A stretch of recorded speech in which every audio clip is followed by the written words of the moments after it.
ব্রাহ্মণবাড়িয়া সরাইল কালীকচ্ছ বাজার আবাবিল hotel and রেস্টুরেন্টে 20 মার্চ 2025 রোজ বৃহস্পতিবার বাংলাদেশ বিক্রয় প্রতিনিধি জোট সরাইল উপজেলা শাখার আয়োজনে ইফতার মাহফিল অনুষ্ঠিত হয়। উক্ত ইফতার মাহফিলে সভাপতিত্ব করেন সরাইল উপজেলা বিক্রয় শাখার প্রতিনিধি সভাপতি আব্দুর রাজ্জাক।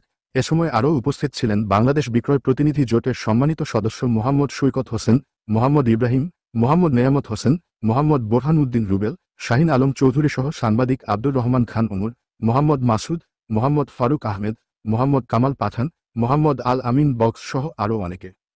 ইফতার পূর্বে পবিত্র কুরআন থেকে তেলাওয়াত করে মোনাজাত করেন হযরত মাওলানা মুফতি জাহিদুল ইসলাম। উক্ত ইফতার মাহফিলে আমন্ত্রিত অতিথিদের সংক্ষিপ্ত বক্তব্যে গেয়ে যান উইক্কুই শক্তি উইক্কুই মুক্তি।